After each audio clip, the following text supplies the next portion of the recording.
అగ్నిలో యెహోవాను ఘనపరచండి. యెషయా గ్రంథం 24వ అధ్యాయం 15వ వచనం. లో అనే చిన్ని మాటను గమనించండి. శ్రమల్లో మనం దేవుని ఘనపరచాలి. అగ్నిలో నడిచే తన పరిశుద్ధుల్ని కాలిపోకుండా దేవుడు నడిపించిన ఘట్టాలు కొన్ని ఉన్నప్పటికీ సాధారణంగా అగ్ని కాలుస్తుంది. అయితే ఇలాంటి సందర్భాల్లోనే మనం దేవుని కీర్తించాలి. ఇదంతా మన మీదికి రప్పించడంలో మనపై ఆయనకున్న ప్రేమను, దయను, విశ్వాసంతో తలుచుకోవాలి. పైగా మనకి సంభవించిన ఈ ఘోర శ్రమ ద్వారా ఆయనకి ఘనత దక్కే అవకాశం వచ్చిందని నమ్మాలి. కొన్ని అగ్నిగుండాల్లోంచి వెళ్ళాలంటే అంతులేని విశ్వాసం కావాలి. అల్ప విశ్వాసం పనిచేయదు. అగ్నిగుండంలోనే మనకి విజయం చేకూరుతుంది. ఒక వ్యక్తిలోని నమ్మకం అంతా అతని కష్టకాలంలోనే బయటపడుతుంది. కొందరు మనుషులు మండే అగ్నిగుండంలో త్రోయబడ్డారు.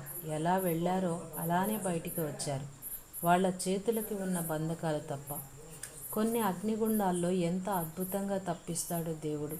వాళ్ళ శరీరాలకి గాయాలుండవు, కనీసం చర్మం బొబ్బలెక్కదు, వాళ్ళ వస్త్రాలు కమిలిపోవు, అగ్నివాసన కూడా వాళ్ళని అంటదు. అగ్నిగుండాల్లోంచి క్రైస్తవులు బయటపడవలసిన తీరు ఇదే.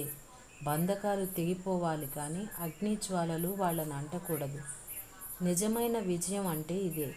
అస్వస్థతలో దానిని జయించడం, మరణశయ్యపై మరణం మీద విజయం సాధించడం, ప్రతికూల పరిస్థితుల్లో వాటిని ఓడించడం. నిజంగా చెప్తున్నాను, ఆవేదనలో మనల్ని విజేతలుగా చేసే శక్తి ఒకటుంది. చేరవలసిన ఉన్నత స్థానాలున్నాయి. అక్కడి నుండి క్రిందికి చూస్తూ మనం ఎక్కి వచ్చిన దారిని తలుచుకుని విజయగీతాలు పాడే చోటుంది.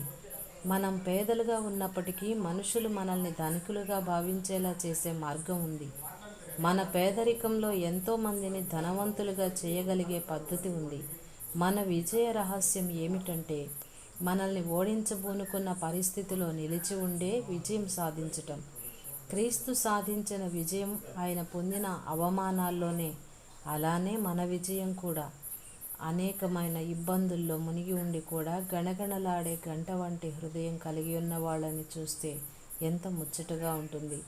భయంకరమైన శోధనల ఊబిలో కూరుకుపోయి కూడా జయశీలిగా బ్రతికే వాళ్ళ జీవితం ఇతరులకి ఎంత ఆదర్శప్రాయంగా, ప్రోత్సాహకరంగా ఉంటుంది. శరీరం అంతా నలగగొట్టబడిన పసివాడని సహనంతో మెరిసిపోయే బాటసారిని చూస్తే ఎంత ఆదరణగా ఉంటుంది.